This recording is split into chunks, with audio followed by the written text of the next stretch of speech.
This man is about to take his own life. He calls 911 to report his own death.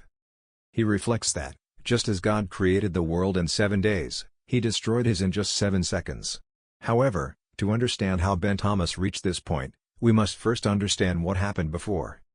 Some time ago, Ben was at his house by the sea, sitting at a table full of documents. Hunched over, he examines a mysterious list of candidates, with Ezra Turner's name highlighted. The room is messy, and there's a peculiar fish tank with a jellyfish to the side. Speaking on the phone, Ben complains to a customer service agent about the quality of some meat he ordered. The employee attending him is Ezra, the man on Ben's mysterious list. Ben is rude and hostile, especially when he finds out that Ezra is blind and vegetarian. Despite this, Ezra remains polite and cordial. Ben begins to humiliate him, asking if he has ever had an intimate relationship and mocking the idea of a blind vegetarian being with someone. Finally, Ben's cruelty escalates as he asks the agent if he even knows the color of the sea. Though pain is evident on his face, Ezra does not respond to the provocations. He politely says goodbye and hangs up the phone. In apparent shock from his own actions, Ben throws the phone away and covers his face in shame and pain.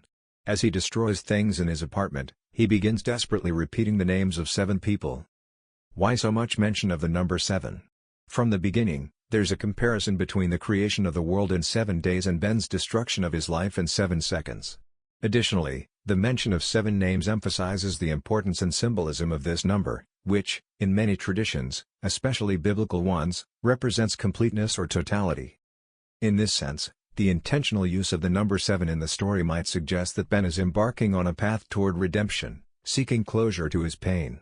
Finally, just as God rested on the 7th day, Ben aspires to find peace. But what did Ben do? Ben works as a tax collector and is reviewing the record of a woman named Emily. The next day, he drives to her house but discovers she isn't home. He speaks with a neighbor who informs him that Emily is at the hospital. Upon arriving, as if by fate, Emily enters the same elevator as Ben. He follows her and tries to talk to her, but the receptionist stops him. Despite this, Ben manages to enter her room and watches her sleep, noticing her fragile condition. Emily suffers from heart problems. She wakes up and, confused, notices Ben leaving the room quickly. In a distant past, Ben is seen as a brilliant and successful aeronautical engineer working for a prestigious company. At home, his wife Sarah waits for him, scolding him for arriving late. Ben responds by picking her up in his arms, laughing. But all this is nothing more than a dream. A phone call wakes Ben. His reality seems to have taken a 180-degree turn. He answers and hears his brother's voice. His brother asks if, during his last visit, Ben accidentally took something that belonged to him. Annoyed, Ben denies it and reminds his brother that a long time ago, he gave him something. This seems to satisfy his brother, who drops the topic and ends the call. The next morning, Ben drives to a nursing home for seniors. He notices an elegant Beamer car parked at the entrance. He's there to audit the administrator, Stuart. Upon entering, he sees Stuart in the room of Inez, an elderly woman whom Stuart seems to treat impatiently. However, upon noticing Ben's presence, Stuart quickly changes his demeanor to a more pleasant one. In his office, Stuart tries to gain sympathy by explaining that he had a failed bone marrow transplant and doesn't seem to have a promising future. This has complicated his financial situation. However, Ben asks if the Beamer car he saw belongs to him. Stuart avoids the question and asks for an extension. Without promising anything, Ben says goodbye. Before leaving, Ben decides to enter Inez's room and asks her what kind of man Stuart is. She confesses that he abuses his power and punishes patients who don't comply with his whims. She herself hasn't had a proper shower in a long time. Outraged, Ben picks up Inez and demands that she be given a bath. When confronted by Stuart, Ben angrily denies him an extension. Frustrated, Stuart tries to defend himself, but Ben pushes him against a window and leaves. The film presents several ethical dilemmas. The first is who deserves help. Ben only wants to help people he deems worthy. However, determining who is a good person is not simple. This perception is subjective and varies greatly depending on cultural and personal standards. While many may agree with Ben's judgment of Stuart as unworthy, others might find it too harsh and simplistic. Stuart is dying of cancer and facing massive debt. Although denying proper care to a patient is clearly inappropriate, we must ask if his actions under extreme stress truly make him a bad person or unworthy of help. What do you think about Stuart's case? Additionally, Contrasting this with the biblical tradition the film alludes to, Jesus offers a very different perspective. Jesus didn't sacrifice himself for those deemed worthy but for sinners. On the other hand, many might applaud Ben's decision to help only those he considers good because this idea can be comforting. Most of us believe we are not bad people, and thinking someone helps the good gives us hope that, in difficult times, we will be rewarded. That same afternoon, Ben visits Dan, his childhood friend, asking about some medical results and reminding him of a deal he must fulfill. Back at the hospital, Ben is in the cafeteria when he notices Emily approaching. Emily asks if he's been watching her. He explains he was simply eating. They talk briefly, and Ben shows his credentials, revealing that she's being audited because she owes over $50,000 to the government. Emily's heart failure has been far more expensive than she can afford. She asks if he was the same man in her room earlier, but Ben pretends not to know what she's talking about. Politely, Emily informs him she's aware of her debts but that she's just been discharged. Ben understands and says goodbye, promising to stay in touch. That night, Ben checks into a hotel, paying for a 2-week stay. In his room, he opens his briefcase and reads a newspaper clipping titled, "Tragic Accident Claims 7 Lives." The next morning, Emily returns home to find Ben waiting for her. While sharing a cup of coffee, Ben mentions her medical condition. Emily needs a heart transplant but isn't sick enough to be prioritized on the transplant list. If her heart begins to fail and no donor is found in time, she will die. Ben offers her a 6-month extension, temporarily freeing her from her debts. Surprised, Emily sincerely thanks him and asks why he's doing her such a big favor. He replies that he has a feeling she truly deserves it. As Ben drives home, memories of his wife Sarah flood his mind. Once vibrant and full of life, his home now feels like a relic of a distant past. Returning to the hotel, he installs the jellyfish tank in his room. Since childhood, Ben has been fascinated by the jellyfish, knowing it's the most lethal creature in the world. Dan visits Ben to handle some legal arrangements. While Dan tries to reminisce about their childhood, Ben insists on staying focused, needing reassurance that Dan will keep his promise. The deal is so serious that Dan breaks down in tears, assuring his friend that what they're doing isn't easy for him either. Later, Ben goes to the Department of Family Services and meets Holly, a woman he helped a long time ago. He asks for a favor, to provide him with a file of someone in desperate need. Holly asks what he plans to do, to which Ben simply replies that he wants to help. Holly gives him the name Connie, a single mother in a domestic violence situation. A month earlier, her boyfriend broke 3 of her ribs. When Ben visits her home to offer help, Connie is upset. He explains he can move her to a safe place and hands her a card with his number. Desperate and nervous, Connie tells him to leave. Ben receives a call from his brother, who urgently needs to talk. However, Ben says he's extremely busy and hangs up. The next day, Ben visits George, a hockey coach who helps teenagers in difficult situations. Ben has agreed to donate his kidney to George. George asks why Ben chose to help him, and Ben replies, "Because you're a good man, even when you think no one is watching." Once again, Ben decides who deserves help based on his criteria of what makes a good person. But it's not just that. By donating one of his organs, Ben is deciding who lives and who dies based on his perception of worthiness. Does Ben have the right to do this, or should there be other moral criteria to consider? That same night, Ben has a nightmare. In it, he sees his wife smiling beside him in bed. Suddenly, everything goes dark, and he finds himself in a car accident. Alongside his wife, there are other victims. The next morning, as Emily returns from walking her dog, she suddenly collapses outside her house. Meanwhile, Ezra, the blind man, is playing the piano at a mall. Ben watches him and realizes Ezra is incredibly talented. He follows Ezra to a restaurant and sees him talking to a waitress, noticing Ezra's interest in her. Ben approaches and asks if he plans to ask her out. Ezra admits, "I don't think she's capable of seeing me." It's moving that Ezra, who is blind, uses these words, "She's not capable of seeing me." Due to his disability, Ezra has developed other abilities, like not being swayed by appearances and perceiving people's true nature. He may not see physically, but his blindness has granted him a deeper sensitivity and a unique vision of others. Ben smiles and bids Ezra goodbye, calling him by name. Upon hearing about Emily's collapse, Ben rushes to the hospital while talking to her on the phone. Emily asks if he ever thinks about death. He responds, "Only occasionally." To comfort her, he tells the story of a boy named Tim who dreamed of designing spacecraft. When Ben arrives at the hospital, He sees Emily sleeping and confesses that he thinks about death every day. At dawn, the doctor informs Emily that her heart has worsened, and she urgently needs a donor. Devastated, Emily is given a pager that will notify her when a donor has been found. She asks Ben to stay with her for a while. Later that night, Ben receives a call from Connie, who asks if he can truly help her. Her boyfriend has become violent again, and she's hiding at a laundromat with her children. Ben arrives and hands her a card with an address. When Connie reaches the location, she realizes that Ben has given her his old house. He leaves her a contract with only 2 conditions: she must never contact him, and she must live a full life.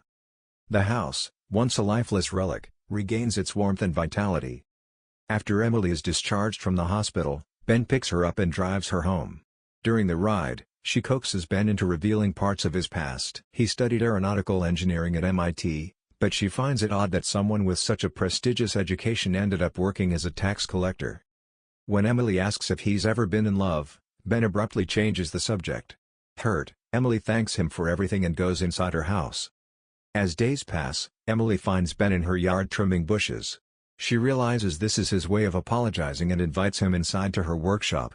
She sadly mentions that one of her machines stopped working years ago. They spend the afternoon together, and Emily opens up about all the things she wishes she could do. She dreams of running, traveling, and exploring the world, things her heart has never been strong enough to allow. As Ben leaves, Emily plants a kiss on his cheek and tells him she enjoys his company. For a brief moment, Ben seems to leave his past behind and smiles. Motivated, Ben sneaks into Emily's workshop late at night and repairs her machine. But as he works, memories of the tragic accident flood back, overwhelming him. In the darkness and chaos, he remembers the wreckage and seeing Sarah's lifeless body among the victims. Haunted, Ben runs to the hospital where he previously saw a sick boy and offers to donate his bone marrow for treatment. He insists on undergoing the procedure without anesthesia, and during immense pain. Ben's actions reveal a deep sense of survivor's guilt, a common emotional reaction among those who live through traumatic events when others do not. People with survivor's guilt feel responsible for surviving or for not suffering as much as others, often believing they played a role in the tragedy. This guilt is often linked to post-traumatic stress disorder and can lead to self-destructive behaviors and thoughts of taking one's life. In Ben's case, this manifests in his refusal to use anesthesia during the donation and in his tendency to push his suffering to its limits. Ben returns to his motel, spending the entire day in his room, miserable and in pain. He ignores phone calls, but when he finally answers, it's Emily inviting him to dinner. He buys her a gift but decides to leave it in the car. Emily has planned a lovely evening, cooking for them and even buying Ben new clothes. They spend the night talking, and the evening couldn't be more perfect. Eventually, Ben reveals that he fixed her machine. Touched by the gesture, Emily hugs him, and in that closeness, they finally kiss. Ben tells her to wait a moment while he retrieves her gift. When he reaches his car, someone shouts his name. It's his brother. Desperate, his brother confronts him, yelling that he's been searching for him. The truth is finally revealed: the man we've been following is actually Tim Thomas. His brother, the real Ben, is the IRS agent. Tim has been impersonating his brother to carry out his acts of kindness. The thing Tim took from his brother was his credentials. Ben warns him that what he's doing is a crime. Tim promises to explain everything tomorrow, but his brother refuses, saying he will wait outside until Tim finishes whatever he's doing.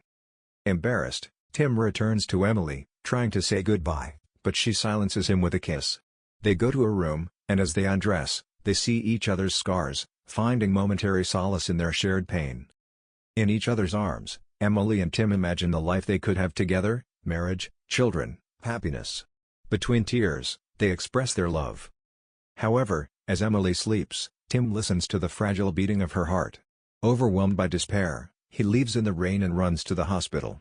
There, he speaks with the doctor, who tells him that Emily's blood type is rare and that she has only a 3% chance of finding a donor in time. This is all Tim needed to hear. He leaves the hospital and calls Dan. It's time to fulfill their agreement. Tim tells his friend he loves him, and Dan can only cry, knowing what's coming.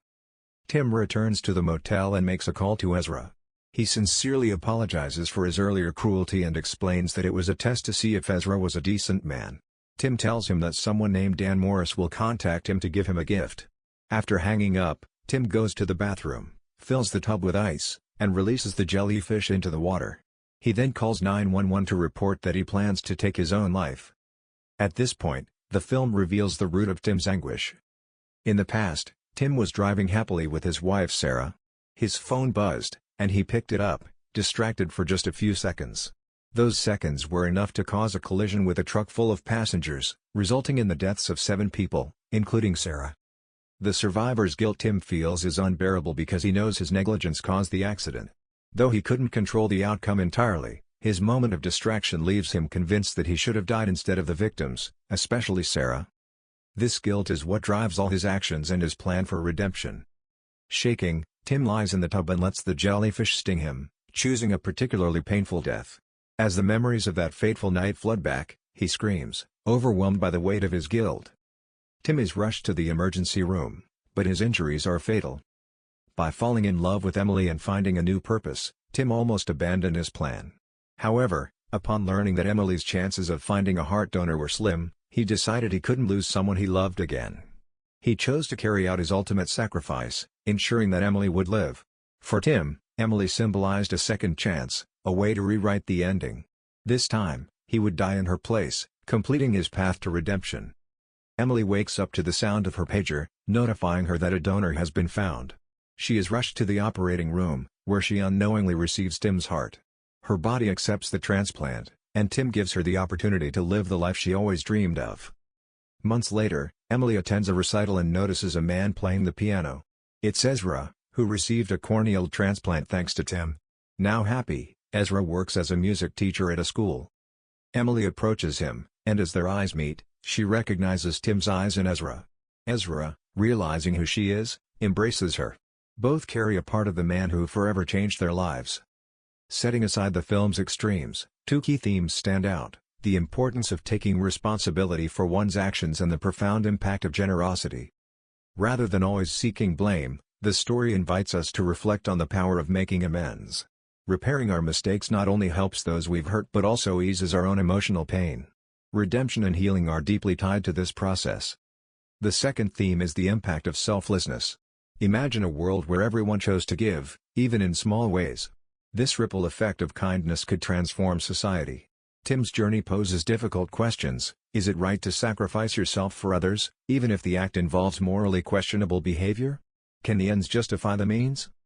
Tim's story is both inspiring and tragic, leaving viewers to ponder the weight of guilt, the pursuit of redemption, and the legacy of sacrifice.